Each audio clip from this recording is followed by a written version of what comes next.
Hi all, good morning. ఈరోజు మా Rayalaseema special చింతకాయ పచ్చడి అండి. ఎప్పటి నుంచో ఉంది ఇది చింతకాయ పచ్చడి స్పెషల్. నేను నా స్టైల్లో చూపిస్తున్నాను, మా మదర్ స్టైల్లో. ఓకే, దీనికి మనకి ఏం కావాలో చూద్దాం ఒకసారి. ఇది చింతకాయలండి, రా చింతకాయలు. దాంట్లో కొంచెం పసుపు, సాల్ట్ వేసి రోల్ ఉంటుంది కదా, రోట్లో దంచి నిల్వ చేస్తారండి, వాటర్ ఏమీ వేయకోకుండా. ఇది మా అన్నయ్య వాళ్ళ వైఫ్ ఉంది కదా, వసు, తను వాళ్ళ అమ్మ వాళ్ళు ఇచ్చారు మాకు. ఇది కొంచెం తీసుకోవాలి, క్వాంటిటీ మనం ఎంతమంది ఉన్నామో చూసుకొని. దానికి ఒక పెద్ద ఆనియన్ అండి, అండ్ వెల్లుల్లిపాయ అండ్ పీనట్స్ వేయించుకోవాలి. పచ్చిమిర్చి, కొంచెం మనకు స్పైస్ కావాలంటే పచ్చిమిర్చి ఎక్కువగానే పడుతుంది. ఇవన్నీ గ్రైండ్ చేసుకోవాలి. అండ్ పోపుకి సేమ్ జీలకర్ర, ఆవాలు, వెల్లుల్లిపాయ, ఎండుమిర్చి అండ్ కరివేపాకు కూడా నేను తీసుకోలేదు, తీసుకుంటాను. ఇదండి కరివేపాకు. ఇప్పుడు చూద్దాము మిక్సీలోకి మనమే. సే హాయ్, హాయ్ చెప్పు. సరే హాయ్ చెప్పు, హాయ్ గైస్ చెప్పు. ఏం చేస్తున్నావు? చూడండి, మిక్సీలో ఫస్ట్ పీనట్స్ వేసుకోవాలి, తర్వాత పచ్చిమిర్చి, మీరు తినే స్పైస్ని బట్టండి, ఎంత స్పైస్ కావాలంటే అంత వేసుకోండి.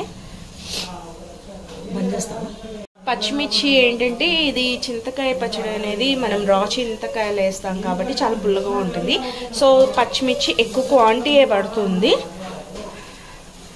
తర్వాత ఈ రా చింతకాయకి ఇవి వేసి ఫస్ట్ గ్రైండ్ చేసుకోవాలి. కొంచెం వాటర్ వేసుకొని హాఫ్ గ్రైండ్ అయ్యాక గార్లిక్ వేసుకోవాలి, కొంచెం రుబ్బుకున్నాక వెల్లిపాయలు మళ్ళీ వేసుకోవాలి.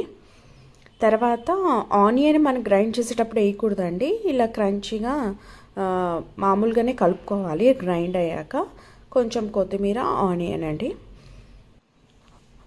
బాగా కలుపుకున్నాక ఇప్పుడు మనం పోపు చూద్దామండి.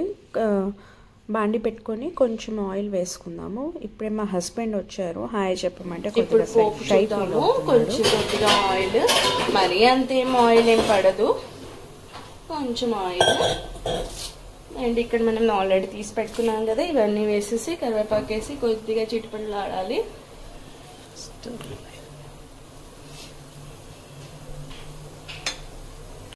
చూడండి అన్నీ వేసేసాను. అండ్ మిరపకాయలు మనం ఆయిల్ తీసి పెట్టుకున్నాం కదా, అవన్నీ వేసేసేయాలి. కొద్దిగా చిట్పళ్ళు ఆడాలి. కొంచెం ఇంగువ మీకు టేస్ట్ నచ్చితే ఆప్షన్ అండి, మేము ఇష్టం, వేసుకుంటే వేసుకోవచ్చు, లేకపోతే లేదు.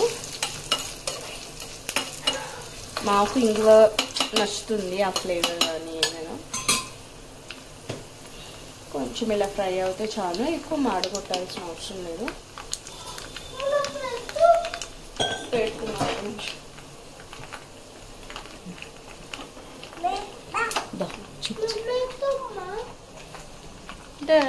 చింతకాయ పచ్చడి రెడీ.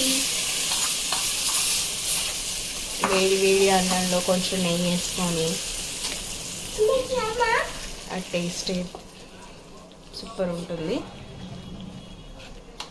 పర్సనల్గా నాకు పచ్చడి చాలా ఇష్టం, చింతకాయ పచ్చడి.